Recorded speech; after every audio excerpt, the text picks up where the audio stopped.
উম্মতকে আল্লাহ পাক বলছেন ওয়া মাইয়াস্তানকিফ আন ইবাদাতিহি ওয়া ইস্তাকবির ফাসায়াহশুরুহুম ইলাইহি জামিআ। কেউ যদি আল্লাহর বন্দেগী করার ব্যাপারে লজ্জা পোষণ করে, যদি লজ্জার কারণ মনে করে, অহংকার করে, গৌরব করে, তাহলে তারা পালাবে কোথায়, যাবে কোথায়? আমি কিয়ামতের দিন সবগুলিকে এক জায়গায় করে ফেলবো। এমন এক কিতাব ইয়াহদি ইলা রুশদ, যে কিতাব শুনলে পরে শ্রোতাকে হেদায়েতের রাস্তা দেখায় দেয়, এমন এক কিতাব শুনলাম। আর এই কিতাব শোনা মাত্র ফামান্না বিহি, কোরআন শুনলাম আর ঈমান আনলাম। নবীজি বলেন, জেনেরা আমার মুখে তেলাওয়াত শুনে পড়ে নিল লা ইলাহা ইল্লাল্লাহু মুহাম্মাদুর রাসূলুল্লাহ। এই কোরআন এমন এক কোরআন, মান ক্বালা বিহি সাদাকা, এই কোরআন শরীফ থেকে যে কথা বলে সেই সত্য কথা বলে। কোরআন থেকে যে কথা বলে সে কি বলে? তার কারণ কোরআন এসেছে কার কাছ থেকে? ওয়া মান আসদাকু মিনাল্লাহি কিলা, আমি আল্লাহর চাইতে সত্যবাদী আর কে হতে পারে? আল্লাহর নবী বলেন, কোরআন থেকে যে কথা বলে সেই সত্য কথা বলে। আর ওয়ামান আমিলা বিহি উজরা, এই কোরআন যে আমল করবে তাকে পুরস্কার দেওয়া হবে, সে পুরস্কৃত হবে, দুনিয়ায় পুরস্কার পাবে, আখিরাতেও পুরস্কার পাবে। সুবহানাল্লাহ। ওয়ামান হাকামা বিহি আদালা, আর কোরআন থেকে যে বিচার ফয়সালা করবে সেই কেবলমাত্র সঠিক সুষ্ঠু বিচার কায়েম করবে, সোশ্যাল জাস্টিস সেই করতে পারবে, সুবিচার জাস্টিস কায়েম সেই করতে পারবে। ওয়ামান দাআ ইলাইহি হুদিয়া ইলা সিরাতিল মুস্তাকিম, আর কোরআন থেকে যে দাওয়াত দেয়, কোরআনের দিকে যে দাওয়াত দেয় সেই কেবলমাত্র সঠিক সহজ সরল রাস্তার দিকে দাওয়াত দেয়, যেই দাওয়াত শুরু হয় পৃথিবীর মাটি থেকে আর শেষ হয় গিয়া জান্নাতুল ফিরদাউসে। আমার ভাইয়েরা, কোরআন এর পরিচয়ের কথা বলতেছিলাম। আল্লাহ পাক কি কোরআন আমাদের শিখালেন, কোন কোরআন আমাদের শিখিয়েছেন, সেই কোরআনের পরিচিতি আপনাদের সামনে আমি তুলে ধরতেছি। আমি নিজে না, এবার কোরআন তার পরিচয় নিজেই দেবে। কেউ যদি কোরআনের কাছে জিজ্ঞাসা করে, কোরআন তুমি কোথা থেকে নাজিল হয়েছ, কে তোমাকে নাজিল করেছে, এই প্রশ্ন যদি কেউ কোরআনের কাছে করে, কোরআন নিজেই তার জবাব দিতে পারে কিনা? কোরআন নিজেই বলে, তানজিলাম মিম্মান খালাকাল আরদা ওয়াস সামাওয়াতিল উলা, এই কোরআন নাজিল করেছেন তিনি, যিনি ওই উচ্চ আকাশ আর জমিনকে যিনি সৃষ্টি করেছেন, সেই আল্লাহ আমারে নাজিল করেছেন। কোরআনের কাছে কেউ যদি প্রশ্ন করে, ও কোরআন, এই পৃথিবীতে নাজিল হওয়ার আগে তুমি কোথায় ছিলে? কেউ যদি প্রশ্ন করে, কোরআনে কারীম নিজে নিজের পরিচয় শোনায়, আমি কোথায় ছিলাম শোনো। বাল হুয়া কুরআনুম মাজিদুন ফি লাউহিম মাহফুজ, বরং এই কিতাব অতীব মর্যাদা সম্পন্ন সুরক্ষিত ফলকে লিপিবদ্ধ ছিল, আমি ছিলাম লৌহে মাহফুজে, সেখান থেকে এসেছি। যদি কেউ প্রশ্ন করে, কোরআন কি, কোরআন তুমি কার উপরে অবতীর্ণ হয়েছ, জবাব কোরআন নিজেই দেয়, ওয়া আমিনু বিমা নুযিলা আলা মুহাম্মাদ ওয়া হুয়াল হাক্কু মির রাব্বিহিম, ঈমান আনো সেই জিনিসের উপরে যেটা মুহাম্মদ সাল্লাল্লাহু আলাইহি ওয়াসাল্লামের উপর অবতীর্ণ হয়েছে। আবার অন্য আয়াতেও জবাব পাওয়া যায়, তাবারাকাল্লাযী নাযালাল ফুরকানা আলা আবদিহি লিয়াকুনা লিল আলামিনা নাযীরা, অতীব বরকতপূর্ণ মহান সত্তা সেই আল্লাহ রাব্বুল আলামিন, যিনি তার বান্দার পরে ফুরকান অবতীর্ণ করেছেন। সুবহানাল্লাহ বিহামদি। কোরআনের নাম আমি বলেছিলাম শুধু কোরআন নয়, অনেক নাম আছে। কোরআনের আরেক নাম ফুরকান। কোরআনের আরেক নাম কি? আল ফারকু বাইনাল হক্কি ওয়াল বাতিল। কোরআন হচ্ছে সেই মহাসত্য যা মিথ্যা এবং সত্যের মধ্যে পার্থক্য সূচিত করে, মঙ্গল এবং অমঙ্গলের মধ্যে পার্থক্য সৃষ্টি করে, যা সত্য এবং মিথ্যার মধ্যে তাফরিকা সৃষ্টি করে, সত্যকে মানুষকে বুঝিয়ে দেয়, তার নাম হচ্ছে ফুরকান। এবার যদি প্রশ্ন করা হয়, কোরআন বুঝলাম তুমি লৌহে মাহফুজে ছিলে, বুঝলাম তুমি নবীজির উপরে নাজিল হয়েছো, এবার বলো তুমি কোন মাসে নাজিল হয়েছো? তুমি তো আসছিলা প্রথম কোন মাসে নাজিল হয়েছো? এ প্রশ্ন যদি কেউ করে, কোরআন তার জবাবে বলবে শাহরু রমাদান আল্লাযী উনজিলা ফীহিল কুরআন, রমজানের পবিত্র মাসে আমি অবতীর্ণ হয়েছি। সুবহানাল্লাহ। যদি প্রশ্ন করা হয় রমজানে তো আসছো, কিন্তু প্রথম নাজিল হয়েছিল কোন সময়? ওটা কি দিন ছিল না রাত ছিল? কোরআন তার জবাবে বলে ইন্না আনজালনাহু ফী লাইলাতিল কদর, কদরের পবিত্র রাতে আমি এই পৃথিবীতে আমার আগমন ঘটেছিল। যদি প্রশ্ন করা হয় বুঝলাম সবই, কেন নাজিল হয়েছে তুমি? এই পৃথিবীতে তোমার আসার উদ্দেশ্য কি, মূল কাজটা কি? এই প্রশ্ন যদি করা হয়, কোরআনে কারীম তার জবাবে বলে শোনো কেন এসেছি, লিতুখরিজান নাসা মিনাজ-জুলুমাতি ইলান নূর। আমার মিশন হচ্ছে গোটা বিশ্ব মানবতাকে পুঞ্জীভূত জমাট বাঁধা অন্ধকারের ভেতর থেকে টেনে বের করে আলোর সন্ধান দিতে, আলোর দিকে আনার জন্য আমি কোরআন নাজিল হয়েছি। আল্লাহ পাক বলে বান্দা যখন আমাকে ডাকে, আমি বান্দার একদম নিকটে, তার ঘাড়ের চাইতেও নিকটে। ওয়া নাহানু আকরাবু ইলাইহি মিন হাবিলিল ওয়ারিদ, আমি আমার বান্দার সারা যে রগের উপরে তার মাথা, এর থেকে আমি আমার বান্দার বেশি নিকটে। সুবহানাল্লাহ পড়ে। আমি তোমার কাছে, আমার কাছে মাপ চাও, যত বড় গোনাহ হোক। ওয়া ক্বালা রাব্বুকুম উদউনি আস্তাজিব লাকুম, তোমার প্রভু তোমাকে ডেকে বলেছে আমাকে ডাকো, আমি মাফ করে দেবো। সুবহানাল্লাহ। কত বড় কথা, আমাকে ডাকো, নিরাশ হও না, হতাশ হও না।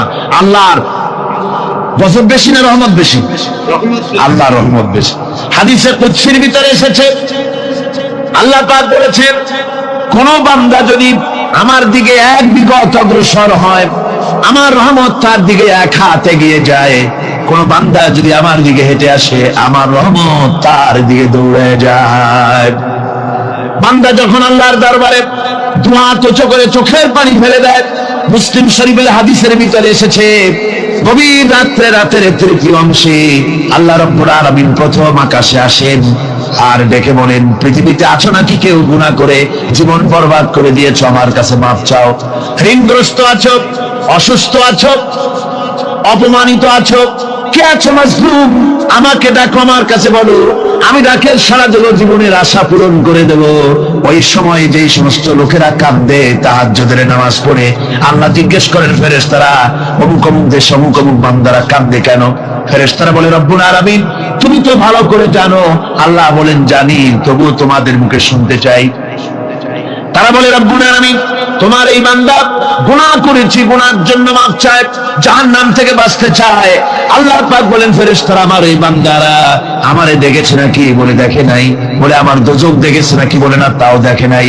আমার বেহেশত দেখেছে নাকি? বলে না, তাও দেখে নাই। আল্লাহ পাক বলেন ফেরেশতারা সাক্ষী থাকো, ওরা আমাকে দেখে নাই, আমার বেহেশত দোজখ কিছুই দেখে নাই, শুধুমাত্র আমার নবীর কথা, আমার কোরআনের কথা বিশ্বাস করে আরামের ঘুমকে হারাম করে যেভাবে তারা কাঁদতেছে, সাক্ষী থেকে যাও ফেরেশতারা, আবার রহমতের দরিয়ায় জোশ মেরেছে আমার ওই ক্রন্দনরত বান্দাগুলিকে আমি আল্লাহ মাফ করে দিলাম। সুতরাং মুমিন বান্দা যারা, আল্লাহর মুমিন বান্দা যারা, এই ঈমানের কোয়ালিটি, এটাও হতাশায় নিরাশায় ভেঙে পড়বে না। গুনাহ তো মানুষই করে, গুনাহ হয়ে গেছে মাপ চাও। তোমার গুনাহ কদ্দূর? তোমার গুনাহ যদি হয় পাহাড় সমান, আল্লাহর রহমত আকাশ সমান। জাহান্নামের কঠিন শাস্তি থেকে বাঁচতে হলে আল্লাহর প্রতি ঈমান আনতে হবে। আর ঈমান আনলে যে কোয়ালিটিগুলি হওয়া উচিত, সেগুলি আমি আপনাদের সামনে আলোচনা করছি। এরপর আরেকটি কোয়ালিটি হবে মুমিনের, তা হলো কঠোর কঠিন বিপদে অবিচল থাকবে, বিপদে ভেঙে পড়বে না। বিপদ আপদ, শত্রুতা, ক্ষয় ক্ষতি যা কিছু হয় সবই আল্লাহর পক্ষ থেকে, এটা মেনে নিতে হবে এবং ধৈর্য ধারণ করতে হবে। বিপদ মুসিবত শুধু উম্মতের জন্য নয়, দুনিয়ার সমস্ত নবীদের বিপদ এসেছে, হয় নাই? নবীদের বিপদ আসে নাই? কোরআনে কারীম থেকে শুনুন, আল্লাহ রাব্বুল আলামিন বলেন ওয়া কাযালিকা জাআলনা লিকুল্লি নাবিয়্যিন আদুওয়ান মিনাল মুজরিমিন। আল্লাহ পাক বলেন এমনি করে আমি সকল নবীদের শত্রু বানিয়ে দিয়েছি সব পাপিষ্ঠ আর অপরাধ প্রবণ লোকদেরকে। প্রত্যেক যুগে নবীদের শত্রু ছিল, প্রত্যেক যুগে নবীদের কি ছিল? শত্রু ছিল। সে শত্রু কারা ছিল? আল্লাহ পাক বলছেন নবীদের শত্রু ছিল পাপিষ্ঠ আর অপরাধ প্রবণ লোক, এরাই ছিল নবীদের দুশমন। রাসূলগণের অবস্থা যদি এই হয়, তাহলে তার উম্মত, ওই দিনের ধারক বাহক যারা, তাদের বুঝি বিপদাবাদ হবে না নাকি? হবে কিনা?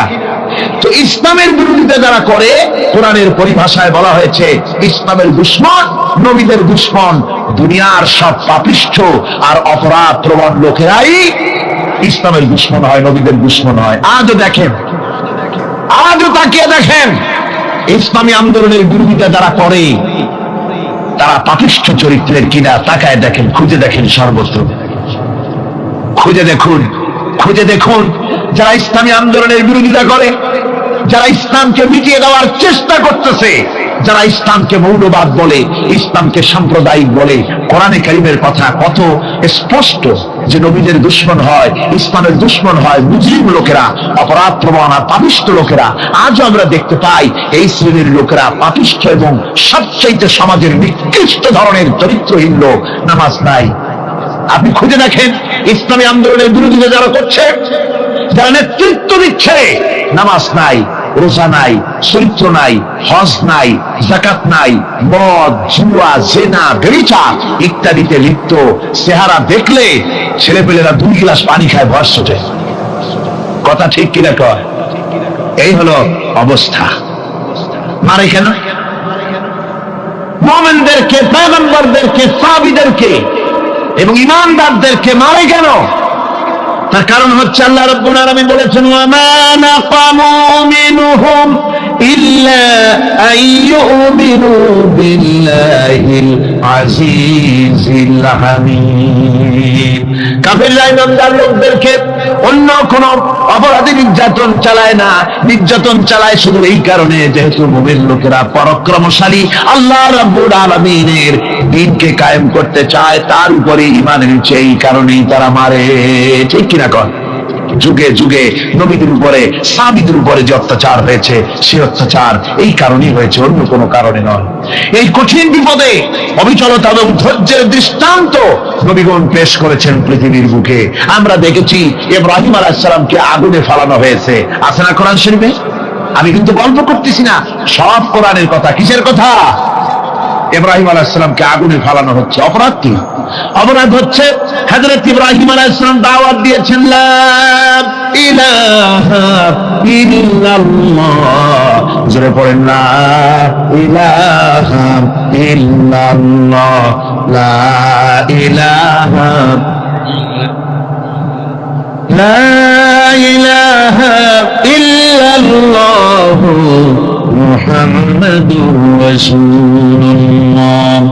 হযরত ইব্রাহিম আলাইহিস সালাম দ্বীনের দাওয়াত দিয়েছেন, এক আল্লাহর দাওয়াত দিয়েছেন, ঈমানের দাওয়াত দিয়েছেন। আর কোন অপরাধ ছিল না। নমরুদ সহ্য করতে পারল না। কোরআনে কারীমের মধ্যে সব কথাগুলি আল্লাহ পাক এই জন্য বিধৃত করেছেন, এই জন্য কোরআনে কারীমের মধ্যে সব কথা উঠায় দিয়েছেন, যাতে করে মুমিনেরা বিপদ আসলে পরে যেন ঘাবড়ে না যায়। ইব্রাহিম আলাইহিস সালামকে আগুনে ফালানো হচ্ছে। ফেরেশতা বলছে ইব্রাহিম তোমারে আগুনে ফালায় দেওয়া হতেছে, আমার কাছে সাহায্য চাও, আমার কাছে ক্ষমতা আছে, আগুনগুলো উঠায় নমরুদের বংশ জ্বালায় দেব। হযরত ইব্রাহিম ফেরেশতার কাছে সাহায্য চাইছিলেন নাকি? কি বললেন ফেরেশতা?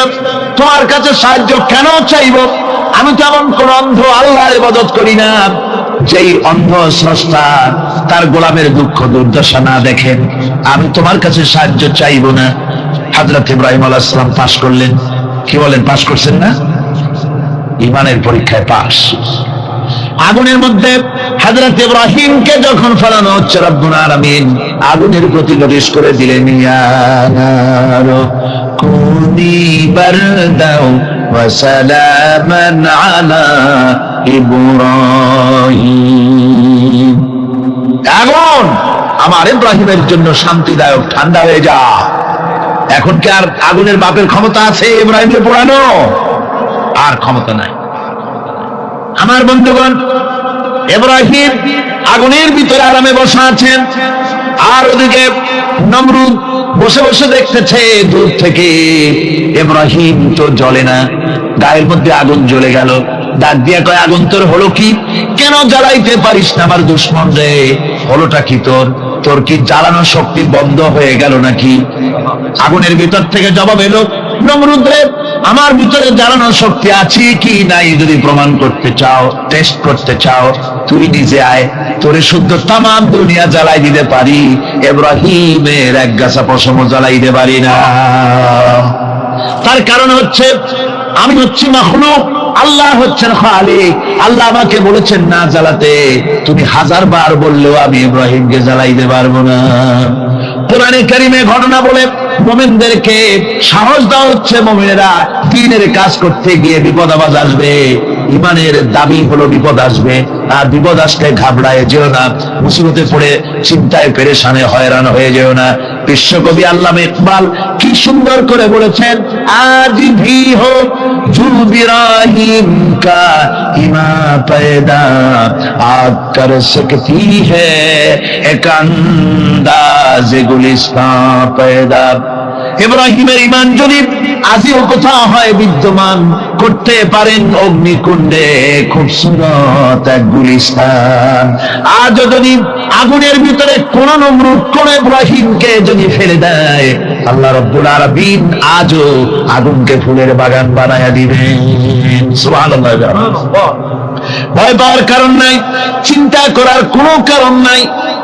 আমার বন্ধুগণ, হযরতে হুদ আলাইহিস সালামকে যখন সমাজের লোকেরা, রাষ্ট্রের লোকেরা ঘিরে ফেলে দিল, সমাজ শক্তি, রাষ্ট্র শক্তি যখন তাকে ঘিরে ফেলে দিল, ষড়যন্ত্রের পাহাড় তুলে দিল, তারে মেরে ফেলে দিবে, হযরত হুদ দেশ থেকে তার পালায় গেলেন না, ভয় পেলেন না।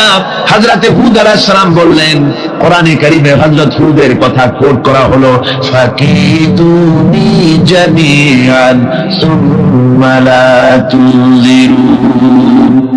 সম্মিলিতভাবে ষড়যন্ত্র করো আমার বিরুদ্ধে, সবাই মিলে ষড়যন্ত্র করো, সুম্মা লা তুযিরুন, আর আমাকে এতটুকু অবকাশ তোমরা দিও না। ইন্নী তাওয়াক্কালতু আলাল্লাহি রাব্বি ওয়া রাব্বিকুম, আমি ভরসা করেছি সেই আল্লাহর উপরে যার কুদরতি হাতের ভেতরে, যিনি আমাদের রব তোমাদেরও রব, আর যার কুদরতি হাতের ভিতরে তামাম পৃথিবীর জানগুলি যার হাতে, সে আল্লাহর উপরে ভরসা করেছি। ষড়যন্ত্র যদ্দূর আছে করতে থাকো, আমি ষড়যন্ত্র পরোয়া করি না। সুবহানাল্লাহ। এটাই হলো মুমিনের কোয়ালিটি। শুধু ঈমান, লা ইলাহা ইল্লাল্লাহু মুহাম্মাদুর রাসূলুল্লাহ, গরুর গোশত খাই, আর রবিউল মাস আসতে পরে ইয়া নবী সালাম আলাইকা, ইয়া রাসূল সালাম আলাইকা, তারপরে গরম গরম জিলাপি আর রসগোল্লা খাইলাম খুব বেশি করিয়া, এর নাম মুমিন নয়। মুমিন হচ্ছে তার চলায় ফেরায়, ওঠায় বসায় সাহসিকতার এক আন্দাজ তৈরি হবে সে। আমার ভাইয়েরা, বিপদে অবিচলতা আমাদেরকে পয়গম্বরেরা শিক্ষা দান করেছেন। আমরা দেখতে পেয়েছি বিশ্বনবী জনাবে মুহাম্মদুর রাসূলুল্লাহ সাল্লাল্লাহু আলাইহি ওয়াসাল্লাম হিজরতের রাত, কাফেররা চতুর্দিকে দাঁড়ানো, হযরত জিবরাইল এসে বলেন, ইয়া রাসূলুল্লাহ, হে কাফেররা চতুর্দিকে ঘিরে দাঁড়িয়েছে, গভীর রাত, এখন হাতে তাদের তরবারি, সকাল হলে পরেই তারা আপনাকে মেরে ফেলে দেবে, তাড়াতাড়ি ওঠেন, মদিনার দিকে চলে যান। আল্লাহ নবী ঘুমের থেকে জেগে হযরত আলীকে ডেকে বলেন, আলী, আল্লাহ অর্ডার করেছেন আমি মদিনায় চললাম, আমার বিছানার পরে আমার চাদর গায়ে দিয়ে শুয়ে থাকো। হযরত আলী বলেন, আল্লাহর হাবিব, আপনার চাদর গায়ে দিয়ে ঘুমিয়ে থাকবো, সকালবেলায় কাফির বেঈমানেরা আপনার বিছানার পরে আপনার চাদর গায়ে দেওয়া অবস্থায় আমি আলীকে তারা মুহাম্মদ মনে করবে, আর আমি আলীকে নবী মনে করে তারা তাদের তরবারি দিয়া কেটে কেটে টুকরা টুকরা করে আমারে বিদায় করে দেবে দুনিয়া থেকে। এতটুকু পরোয়া করি না, বরং আমার দিলের মধ্যে এটাই তৃপ্তি থাকবে যে আমি আলীর জীবনের বিনিময় আল্লাহর হাবিব দুনিয়ায় বেঁচে আছেন। যে ব্যক্তি বিদ্রোহ করেছে এবং দুনিয়ার জীবনকে অগ্রাধিকার দিয়েছে, তার জায়গা হচ্ছে জাহান্নাম। জোরে বলেন নাউজুবিল্লাহ। যে ব্যক্তি আল্লাহর সঙ্গে বিদ্রোহ করেছে আর পরকালের জন্য পাথর জোগাড় করে নাই, দুনিয়াকে অগ্রাধিকার দিল, পরকালকে ভুলে গেল, তার জায়গা হলো জাহান্নাম। وَأَمَّا مَنْ خَافَ مَقَامَ رَبِّهِ ونهى النفس عن الهوى فإن الجنة هي المأوى আর যে ব্যক্তি আপন প্রভুর সামনে উপস্থিত হকে ভয় করেছে এবং আপন প্রবৃত্তিকে লালসা মুক্ত করেছে, লালসার হাত থেকে রক্ষা করেছে, আল্লাহ রাব্বুল আলামিন কিয়ামতের দিন তার জন্য রেখে দিয়েছেন জান্নাত। তার জন্য কোন জায়গা? জান্নাত। আমাদেরকে পরকাল ভিত্তিক জীবন যাপন যদি করি তাহলে কবরের জবাবগুলি খুব আসান হবে। আর যদি পরকাল ভিত্তিক জীবন যাপন না হয় কবরটা মুসিবত হয়ে যাবে। হযরত ওসমান রাদিয়াল্লাহু তাআলা আনহু কবরের কাছে গিয়ে খুব কাঁদতেন। সাহাবায়ে কেরাম প্রশ্ন করেছেন, হুজুর রাসূল করিম সাল্লাল্লাহু আলাইহি ওয়াসাল্লাম যখন জান্নাত ও জাহান্নামের ওয়াজ করেন কখনো তো এত বেশি আপনি কাঁদেন না, যত বেশি কাঁদেন কবরের কাছে এসে, কারণ কি? হযরত ওসমান রাদিয়াল্লাহু তাআলা আনহু বলতেন, আমার সাথীরা, আমি আমার হাবিবের কাছে আল্লাহ রাব্বুল আলামিনের রাসূলের কাছে আমি শুনেছি এই কবরটাই হলো প্রথম স্টেশন, এই কবরটাই হলো প্রথম ইমিগ্রেশন কাউন্টার। এই জায়গায় যদি কেউ ধরা পড়ে যায়, কারো যদি চার্জশিট হয়ে যায়, সব জায়গায় ধরা পড়ে যাবে, হাসরে মিজানে সিরাতে কোনো জায়গায় নাজাত পাবে না। আর এই কবরটা যদি কেউ মুক্তি পেয়ে যায়, মিজান সিরাত হাসর সব জায়গা থেকে আল্লাহ তারে ভালোভাবে পার করে দিবেন। এটা হলো আসল জায়গা, মারাত্মক জায়গা, খুব মারাত্মক জায়গা। আমি এটাকে ইমিগ্রেশন কাউন্টার বলেছি আমার ভাষায়। ইমিগ্রেশন কাউন্টার যারা বিদেশ ভ্রমণ করেছেন তারা জানেন। লন্ডন যাবেন, আমেরিকা যাবেন, সৌদি আরব যাবেন, যে কোনো বিদেশে যাবেন, গেলেই পাসপোর্ট তারা দেখবে। পাসপোর্টে আপনার ন্যাশনালিটি কোনটা সেটাই তারা জানতে চাইবে। আপনি কোন দল করেন এটা তারা জানতে চাইবে না। আপনি কোন ভাষায় কথা বলেন তাও তাদের জানার দরকার নেই। প্রথমেই তারা আপনার ন্যাশনালিটি দেখবে, আপনার আইডেন্টিটি কি তারা জানতে চাইবে। তারপরে যদি স্যাটিসফ্যাক্টরি হয় আপনাকে ভিসা দিয়ে ভেতরে ঢোকবার ব্যবস্থা করে দেবে। আর যদি তারা স্যাটিসফাইড না হয় তাহলে আপনাকে মেহমানখানায় ঢুকানো হবে গ্রেফতার করে। কবর হচ্ছে এ ধরনের একটি ইমিগ্রেশন কাউন্টার। কবরের ভিতরে মানুষ যখনই রাখা হবে সঙ্গে সঙ্গে দুজন ফেরেশতা আসবে। কবরের কাছে যারা এসেছিল দাফন হয়ে যাওয়ার পর এই লোকগুলি 40 কদম যেতে যতক্ষণ লাগে এর মধ্যেই দুজন ফেরেশতা এসে যাবে, এসে জিজ্ঞেস করবে, মান রব্বুকা, তুমি কোন দল করতে? ওটা তাদের জানার দরকার নেই। চাকরি কিসে করতেন ওটা জানার দরকার নেই। ব্যবসা করতেন না চাকরি করতেন প্রয়োজন নেই। প্রথমেই জিজ্ঞাসা করা হবে ন্যাশনালিটি, প্রথমেই জিজ্ঞাসা করা হবে তার ন্যাশনালিটি সম্পর্কে, তার আইডেন্টিটিটা কি, এবং সেটাকে সত্যায়িত করার জন্য, বোঝার জন্য 3টি প্রশ্ন। প্রথম প্রশ্ন, মান রব্বুকা ওয়া মা দীনুকা ওয়া মান নাবিয়্যুকা, তোমার রব কে, তোমার দ্বীন কি, তোমার নবী কে।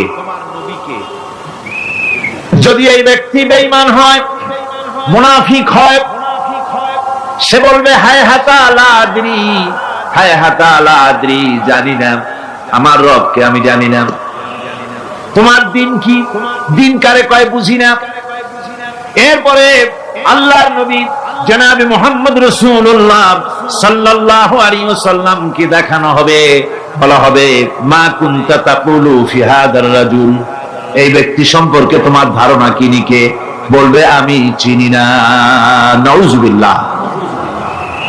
বাস, এরপরে তার যা হবার তাই শুরু হয়ে যাবে। আর যদি বান্দাটা মুমিন হয়, প্রশ্ন করা হবে মান রব্বুকা, জবাব দেবে রব্বি আল্লাহ, আমার রব আল্লাহ রাব্বুল আলামিন। ওয়া মা দীনুকা, দীনুনা ইসলাম, আমার দিন হচ্ছে ইসলাম। এরপরে আল্লাহর নবীকে দেখানো হবে। কয়েক রকমের বর্ণনা আছে, কোন বর্ণনায় আছে হুজুরের আকারে দেখানো হবে, অথবা রাসূলকে সরাসরি দেখানো হবে। বলা হবে মা কুনতা তাকুলু ফি হাদার রাজুল, এই লোকটি সম্পর্কে ধারণা কি? মুমিন ব্যক্তি বলবে হাদা নবিয়ুনা মুহাম্মাদুর রাসূলুল্লাহ সাল্লাল্লাহু আলাইহি ওয়াসাল্লাম, ইনি আমার তো সেই নবী মুহাম্মাদুর রাসূলুল্লাহ সাল্লাল্লাহু আলাইহি ওয়াসাল্লাম। আমরা যদি এই রকমের জবাব দিতে পারি, আল্লাহ কবুল করো। সকলে জোরে বলেন আমিন। জবাব হয়ে যাওয়ার পর গায়ব থেকে আওয়াজ আসবে, ফাফরিশু বিল জান্নাতি ওয়ালবিসু বিল জান্নাহ। ও আমার ফেরেশতারা, আমার এই বান্দাকে জান্নাতের পোশাক পরায়া দাও আর কবরটাকে জান্নাতের বিছানা বিছায়া দাও। জান্নাতের পোশাক পরায় দাও, জান্নাতের বিছানা বিছায়া দাও। ইলা মাদ্দা বাসারিহি, তার চোখের দৃষ্টি যত দূর যায় কবরটা ততটা প্রশস্ত করে দাও। এরপর বেহেশতের পোশাক পরাইয়া বেহেশতের বিছানা বিছায়া ফেরেশতা বলবে নম কানাউমুল উরুস, ঘুমিয়ে যাও। দুলামিয়া যেমন বাসর সজ্জায় নতুন বউ নিয়ে আরামে ঘুমায়, এরকম আরামে ঘুমায় যাও। ইলা ইয়াউমিল কিয়ামা, কিয়ামত পর্যন্ত ঘুমায় থাকো, আরামে ঘুমিয়ে থাকবে।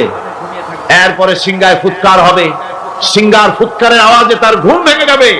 বলবে ইয়া ওয়াইলানা মান বা'থানা মিন মারকাদিনা, হায় আফসোস, আমার এত আরামের ঘুম থেকে কে আমাকে জাগ্রত করলো, আমার ঘুমটারে নষ্ট করলো কে?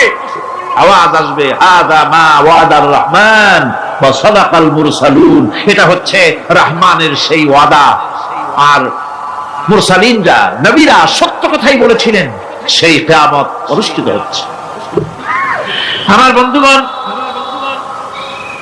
সেজন্য এই দুনিয়ার মোহে পড়ে থাকলে পরে দুনিয়ায় যারা অগ্রাধিকার দিবে দুনিয়াকে পরকালের তুলনায়, জবাব দিতে পারবে না কবরের ভিতরে গিয়া। আর যারা পরকালকে অগ্রাধিকার দিবে, দুনিয়ার চাইতে পরকালকে বেশি অগ্রাধিকার দেবে, আর আল্লাহর ভয় কলিজার ভিতরে রাখবে, কবরের জবাব সঠিকভাবে দিতে পারবে, কিয়ামতের দিন আল্লাহ রাব্বুল আলামিন তাদের জন্য জান্নাত দান করবেন। জোরে বলেন আমিন। দুনিয়াটা হচ্ছে দুনিয়া যেখানে আমরা আছি। আমি আগেই বলেছি দুনিয়া হচ্ছে আদনা শব্দ থেকে এর উৎপত্তি হয়েছে, তুচ্ছ নিকৃষ্ট, এটার দাম নাই, এটার মূল্য নাই। হযরত ইবনে কাইয়িম রাহিমাহুল্লাহ নওয়ারাল্লাহু মারকাদাহু ওয়া জাআলাল জান্নাতা মাথওয়াহু, হযরত ইবনে কাইয়িম তিনি বলছেন, সুন্দর করে বলছেন দুনিয়া সম্পর্কে, মা মাদা ফিদ দুনিয়া আহলামুন ওয়া মা বাকিয়া মিনহা আমানি ওয়াল ওয়াক্তু বাইনাহুমা দাইম। মা মাদা ফিদ দুনিয়া আহলামুন, জীবনের যে অংশ ফেলে এসেছি সেটা আজ একটা স্বপ্ন। ওয়া মা বাকিয়া মিনহা আমানি, আর জীবনের যে অংশ সামনে বাকি আছে সেটা এখন একটা আকাঙ্ক্ষা। ওয়াল ওয়াক্তু বাইনাহুমা দাইম, আর এর মাঝখান থেকে সময় সব চলে যাচ্ছে। কত বড় কথা চিন্তা করেছেন? জীবনের যে অংশ ফেলে এসেছি তা আজকে স্বপ্ন, তা কি বলেন? স্বপ্ন। আর সামনে যা আছে সেটা আকাঙ্ক্ষা, আর মাঝখান থেকে সময় সব চলে যাচ্ছে। এরপরে তিনি বলছেন وَمَنْ يَسْحَبِ الدُّنْيَا يَكُنْ مِثْلَ قَابِضٍ عَلَى الْمَاءِ خَانَتْهُ فُرُوجُ الْأَصَابِعِ। দুনিয়াদারের অবস্থা হচ্ছে কেউ যদি দুই হাতে পানি খামসায় ধরে, দুই হাতে কি ধরছে বলে? দুই হাতে পানি খামসায় ধরেছে, খুব মজবুত করে ধরেছে, দুই মুঠ পানি, বলেন থাকবে কতটুকু? কতটুকু থাকবে? এক ফোঁটাও থাকবে না, কারণ তার আঙ্গুলের ফাঁক তার সাথে খেয়ানত করবে, আঙ্গুলের ফাঁক দিয়া পানিগুলি সব বেরিয়ে চলে যাবে। সুতরাং দুনিয়া যারা চায় তারা ঠিক পানি খামসায় ধরলে পানি যেমন হাতের ভেতর থেকে খেয়ানত করে চলে যায়, যারা দুনিয়া চায় দুনিয়াও তাদেরকে ভাবে ফাঁকি দিয়ে চলে যায়। তবুও দুনিয়ার মায়া মানুষের এত বেশি।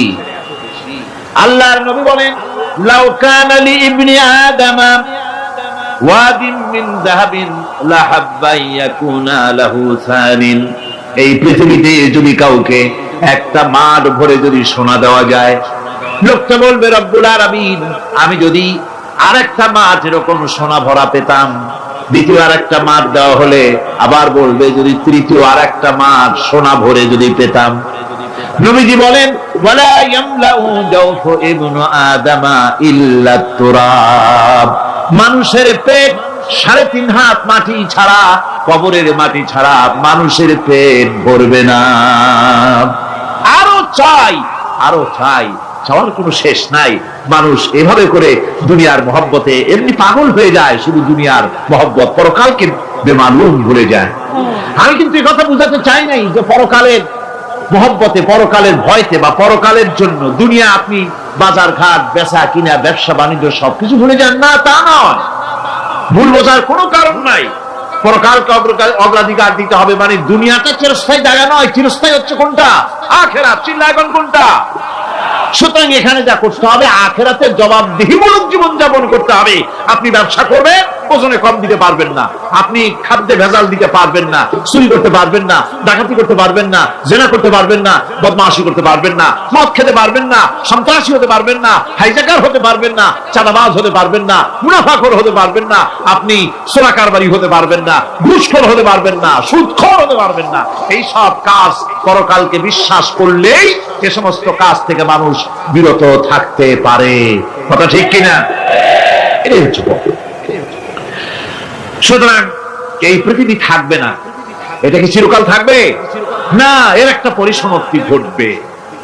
যেমন করে সারা বছর লেখাপড়া করার পর কলেজে, বিশ্ববিদ্যালয়ে, মাদ্রাসায়, হাই স্কুলে, সব জায়গায় সারা বছর লেখাপড়া করার পর যেমন পরীক্ষা দেওয়ার একটা দিন আসে, সারা বছর ব্যবসা করার পর হিসাব নিকাশ করার যেমন একটা সময় আসে, সারা মাস চাকরি করার পর বেতন পাওয়ার যেমন একটা দিন আসে, সারা জীবন চাকরি করার পর পেনশন পাওয়ার যেমন একটা সময় আসে, অনুরূপ ভাবে এই দুনিয়া যেদিন শেষ হয়ে যাবে, আল্লাহ নির্ধারিত সময় শেষ হয়ে যাওয়ার পর একটা সময় আসবে যখন আল্লাহ রব্বুল আলামিন সব শেষ করে দিবেন, লন্ডভন্ড হয়ে যাবে, কিছুই থাকবে না।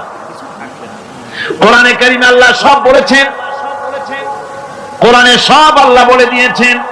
আল্লাহ পাক বলেন এই পৃথিবীর সব কেমন ভাবে ধ্বংস হবে তার চিত্র আল্লাহ পাক কোরআনে কারীমে তুলে ধরেছেন। ইযাস সামাউ ফাতারাত ওয়া ইযাল কাওয়াকিবু তাসারাত ওয়া ইযাল বিহারু ফুজ্জিরাত ওয়া ইযাল কুবুরু বু'সিরাত। যখন আকাশসমূহ দীর্ঘ বিদীর্ণ হয়ে যাবে, তারকাগুলি বিক্ষিপ্ত হয়ে ছিটকে পড়বে, আর সমুদ্রগুলি উচ্ছ্বসিত হয়ে পড়বে, কবরগুলি সব তার ভেতরে যা আছে উদ্গীরণ করে দেবে, তারকাগুলি স্থিরিত হয়ে যাবে। এরপরে সমস্ত আকাশগুলি কিতাবের পৃষ্ঠার মতো একটার পরে একটা ঠাস ঠাস করে পড়তে থাকবে, চূর্ণ বিচূর্ণ হয়ে ভেঙে চুরে একাকার হয়ে যাবে। পাহাড়গুলিকে উড়িয়ে দেওয়া হবে, চন্দ্র এবং সূর্য একাকার হয়ে যাবে। আল্লাহ রাব্বুল আলামিন বলেন ফাইদা বারিকাল বাসার ওয়া খাসাফাল কমার ওয়া জুমিআশ শামসু ওয়াল কমার।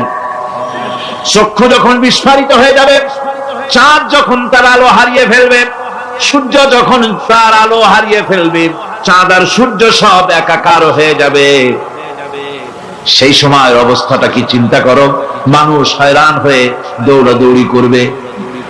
ওয়াহুমিলাতিল আরদু ওয়াল জিবালু ফাদুক্কাতা দাক্কাতান ওয়াহিদা। জমিন এবং পাহাড়গুলির মধ্যে আল্লাহ রাব্বুল আলামিন সংঘর্ষ বাঁধিয়ে দিবেন, পাহাড়গুলি ভেঙে চুরে টুকরা টুকরা হয়ে যাবে, পাহাড়গুলি উঁচু করে জমিনের উপরে আছাড় মেরে আল্লাহ রাব্বুল আলামিন ভেঙে চুরে চুরমার করে দিবেন। সুবহানাল্লাহ। ওয়াতাকুনুল জিবালু কালইনিল মানফুশ। পাহাড়গুলো পেঁজা ধোনা তুলার মতো করে উড়িয়ে দেওয়া হবে, পাহাড় উড়ে যাবে। সুবহানাল্লাহ। পাহাড় পাথরের তৈরি করা পাহাড়, এই পাহাড়গুলি তুলার মতো হয়ে উঠবে কিভাবে? আমি এই দৃশ্য নিজের চোখে কিছুটা হলেও দেখছি। আজ থেকে 10 দিন আগে আমি ইতালি সফর করে এসেছি। ইতালির রাজধানী রোম। রোম প্রাচীন সভ্যতার লালন ভূমি। কোরআনে কারিমে সূরায়ে রোম রয়েছে, এই রোম সেই রোম। এখানের বাদশার কাছে রাসূল করিম সাল্লাল্লাহু আলাইহি ওয়াসাল্লাম হেরাক্লিয়াসের কাছে চিঠি পাঠিয়েছিলেন, সেই রোম। 12 থেকে 15,000-এর মতো বাংলাদেশি মুসলমান সেখানে আছে। জুমার দিন, যেদিন আমি গেলাম তার পরের দিনই জুমা ছিল। জুমার নামাজ পড়লাম ভ্যাটিকানের কাছেই বিশাল মসজিদ, ইউরোপের ভিতরে সবচেয়ে বড় মসজিদ এটা। রোম ইসলামের দুশমনদের রাজধানী। সেইখানে যখন আযান হচ্ছে আশহাদু আন্না মুহাম্মাদার রাসূলুল্লাহ, আমার অনুভূতির কথা আপনাদেরকে বোঝাতে পারবো না, কি অনুভূতির সৃষ্টি হয়েছে আমার ভেতরে। ভ্যাটিকানের পোপ এক পাশে, কিছু দূরেই ভ্যাটিকান, ওটা হচ্ছে গোটা পৃথিবীর সমস্ত খ্রিস্টানদের কাবা, ভ্যাটিকান। তার পাশেই বিশাল মসজিদ, সেখানে নামাজ পড়লাম। চিন্তার ভেতরে আসলো আল্লাহ রাব্বুল আলামিন তার হাবিবের নাম, তার তাওহীদ, তার সালাতকে কিভাবে বিশ্বময় ছড়িয়ে দিলেন। আবু জাহেল চাইছিল মুহাম্মদ সাল্লাল্লাহু আলাইহি ওয়াসাল্লামকে স্তব্ধ করে দেবে মক্কার জীবনেই। কত বদনাম, সাহের, কাহেন, কাযযাব, শায়ের, নাউযুবিল্লাহি মিন যালিক, কত গালাগালি করলো। আর আল্লাহ শোনালেন, হাবিব চিন্তার কোনো কারণ নাই, ওয়ারাফা'না লাকা যিকরাক, আমি আপনার প্রশংসা বিশ্বময় ছড়িয়ে দেব। সুবহানাল্লাহ ওয়া বিহামদিহি। রোম প্রোগ্রাম শেষ করে আমাকে তারা নিয়ে গেল, যেটা আমি বলছি সফর কাহিনী শোনাবার সময়টা না, যেহেতু এর সঙ্গে প্রাসঙ্গিক সেজন্য বলছি। পাহাড় কেমনে তুলার মতো হয়ে উঠবে তার নজির দেখেছি। রোম শহর থেকে 300 মাইল দূরে, 300 কিলোমিটার দূরে নেপোলিয়ান বোনাপার্ট তার বাড়ি, এবং ওটা তার নামই একটা প্রভিন্স। ভূমধ্য সাগরের পারে ভিসুভিয়াস, পৃথিবীর সবচাইতে বড় আগ্নেয়গিরি, সেটা দেখাতে নিয়ে যাওয়া হলো আমাকে। যে পাহাড়টা পৃথিবীর মাটি থেকে তার চূড়া হচ্ছে 3 মাইল উঁচু, এর 2 মাইল গাড়িতে করে ঘুরে ঘুরে যাওয়া যায়, এরপর আর গাড়িতে যাওয়া যায় না, বাকিটুকুন যেতে হবে হেঁটে হেঁটে। পাহাড়ের উপরে অক্সিজেন কম, বেশ কষ্ট হচ্ছিল উঠতে। জীবনে প্রথম পাহাড়ে চড়েছি জাবালে নূর, রাসূল করিম সাল্লাল্লাহু আলাইহি ওয়াসাল্লামের উপরে যেখানে ওহী হয়েছিল সর্বপ্রথম। পাহাড় চড়ার একটা অভিজ্ঞতা ওখান থেকে আমার কিছুটা হয়েছিল। খুব কষ্ট হলো বাকি 1 মাইল উঠতে।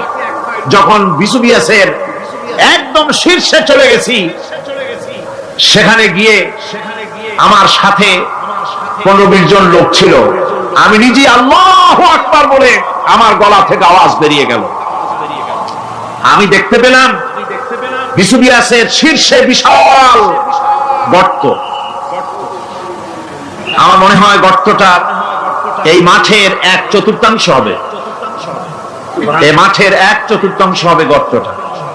সেই গর্তটার গভীরতা হচ্ছে 1.5 কিলোমিটার। এইখান থেকে পাথরগুলি উত্থিত হয়েছে, আগ্নেয়গিরি পাথর আগুনে গলে লাভা হয়ে এগুলি পাহাড় বেয়ে উচ্চে পড়েছে, চতুর্দিকে 12 মাইল ছড়িয়ে গিয়েছে। আমার মনে পড়লো ওয়াকুদুহান নাস ওয়াল হিজারা, জাহান্নামের আগুনের ইন্ধন হবে মানুষ আর পাথর। আমি সেখানে সেজদায় পড়ে গিয়ে কান্নাম আর বললাম, আল্লাহ জাহান্নামের আগুন হারাম করে দিও আমাদের জন্য। পাথর কিভাবে গললো, গলে পাথরগুলি গলে পুড়ে চতুর্দিকে পড়েছে, আর ছিটকেছে, চতুর্দিকে ছিটকে পড়েছে। সেই পাথরগুলি ছিটকে ছিটকে যেগুলি পুড়ে পড়েছে, সেগুলিকে দূরে সাদা রঙের বলে মনে হয়, কোনোটা সাদা কোনোটা কালো, মনে হয় যেন তুলার মতো হয়ে পড়ে আছে চতুর্দিকে। 1944 সনে তৃতীয়বারের মতো ভিসুভিয়াস অগ্নিগিরি যে অগ্নি উৎপাত করে, তাতে আশেপাশের 12 মাইল এলাকা এফেক্টেড হয়ে যায়। পাথরগুলি গলে এভাবে বিধ্বস্ত করে দিয়েছে। এখান থেকে এখানে জোহরের নামাজ, আসরের নামাজ আমরা পড়লাম, আল্লাহর কাছে খুব দোয়া করলাম। এখনো ধোঁয়া উঠতেছে, এখনো পাহাড়ের ফাটল দিয়ে ধোঁয়া উঠছে। একজন হাত দিয়ে আমাকে বলল যে খুব গরম লাগে ধোঁয়াগুলি। ওখানকার লোকেরা বলল যে ভেতরে এখনো আগুন আছে, তবে সুপ্ত, যে কোনো মুহূর্তে আবার তা জাগ্রত হতে পারে। আমরা সেখান থেকে নেমে এলাম। একটু কিছু দূর গিয়েই সেখানে হলো পম্পেই শহর। এই পম্পেই শহরটা হচ্ছে ঈসা আলাইহিস সালামের জন্মের 2000 বছর আগে এই শহর তৈরি হয়। ঈসা আলাইহিস সালামের জন্মের 179 বছর পর ভূমিকম্প হয়। সেই ভূমিকম্পে গোটা পম্পেই শহরটা পৃথিবীর মানুষের চোখের আড়াল হয়ে যায়, ধ্বংস হয়ে যায়, মাটির তলায় গরক হয়ে যায়। আজ থেকে 200 বছর আগে মাটি খনন করতে গিয়ে এই শহর আবিষ্কৃত হয়। পুরা শহরটা খুঁড়ে তারা বের করেছে।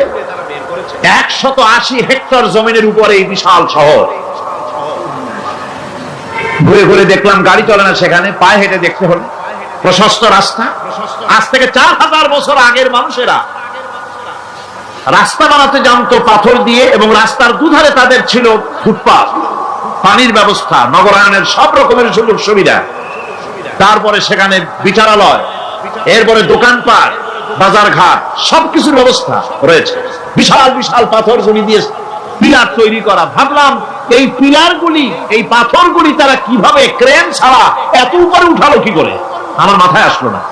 পাথর কেটে কেটে সুন্দর সুন্দর অঙ্কন শিল্প তারা করেছে। এরপরে ঘুরতে ঘুরতে বাদশার রাজার বাড়িতে গিয়ে ঢুকলাম। সেখানে গিয়ে দেখলাম উলঙ্গ এত মূর্তি পাথরের তৈরি করা। পাথর কেটে কেটে দেওয়ালে যৌন মিলনের এমন কোন অশ্লীল ছবি নাই যা তারা সেখানে তৈরি করে না। উলঙ্গ মূর্তি আর উলঙ্গ যৌন মিলনের অসংখ্য ছবি দিয়ে এই এলাকা ভরা। তখন আমি বুঝলাম আল্লাহর গজব হওয়ার কারণটা কি, এই শহরটা মাটির নিচে হরপ হয়ে যাওয়ার কারণটা কি। আল্লাহ পাক জেনা ব্যভিচার যে দেশে বেশি হয় আল্লাহ পাক বরদাস্ত করে। দুশ্চরিত্র যে দেশের মানুষ দুশ্চরিত্র হয়ে যায়, জেনা ব্যভিচার বেশি হতে থাকে, আল্লাহ হরপ করে দেন, গজব দেন। এই গজব এক এক সময় এক এক রকমের হয়ে আসে। কখনো মাটির নিচে দাবায় দেয়, কখনো মহামারী, কোন দেশে কলেরা, কোন দেশে জলোচ্ছ্বাস, কোথাও ভূমিকম্প, আর সর্বশেষ এই জেনা ব্যভিচারের জন্য আল্লাহ পাকের চূড়ান্ত এই যৌনতার অশ্লীলতার জন্য চূড়ান্ত গজব বর্তমান বিশ্বের জন্য এইডস। আল্লাহ পাক এই গজব দিয়েছে।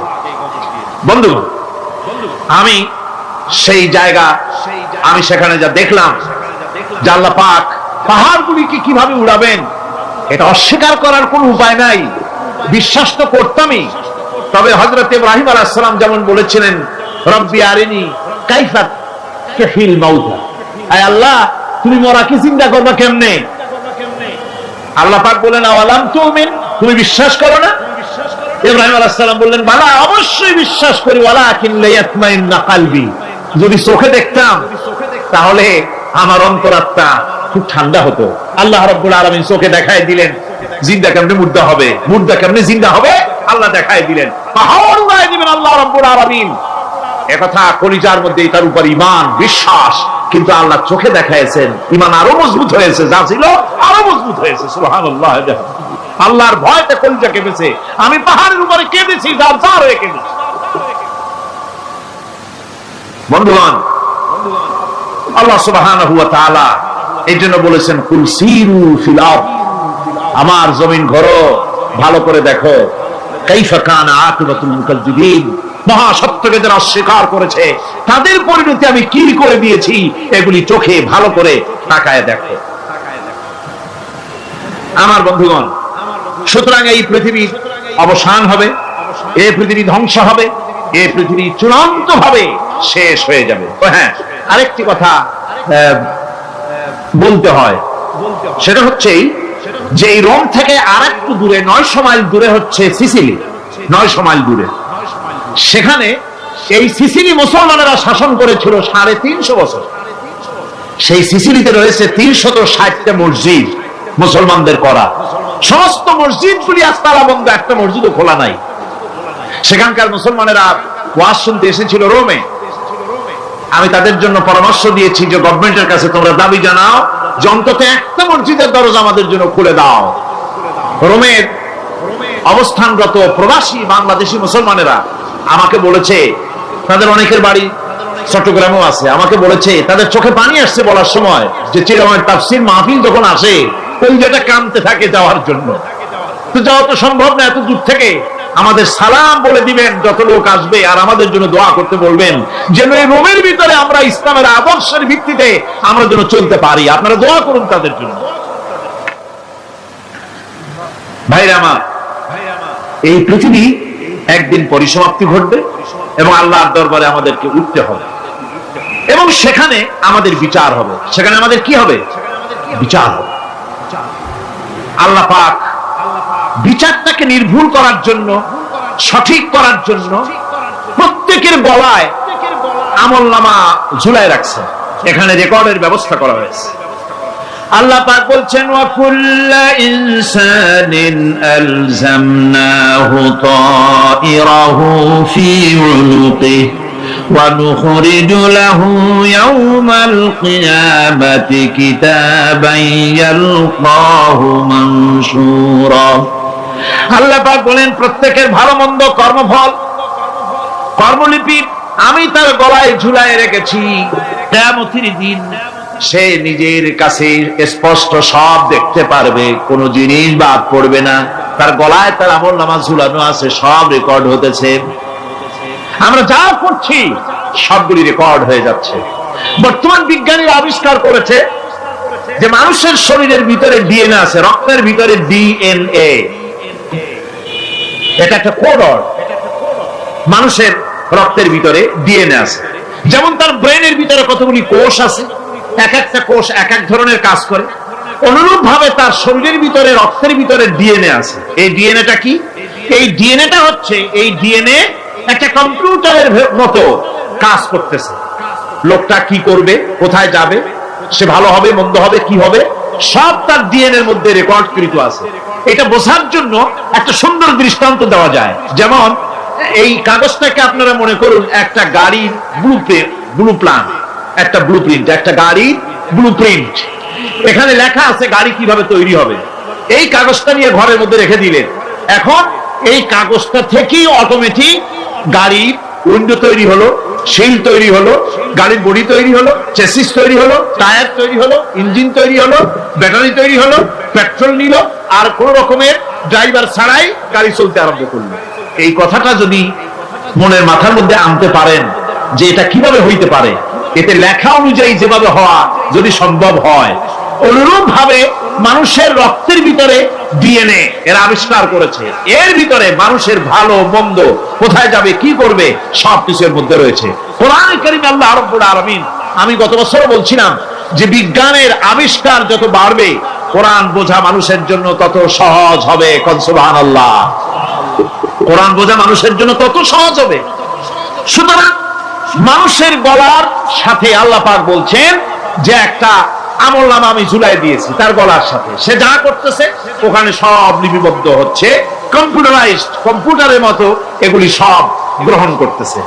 এগুলি কিয়ামতের দিন তার সামনে হাজির করা হবে।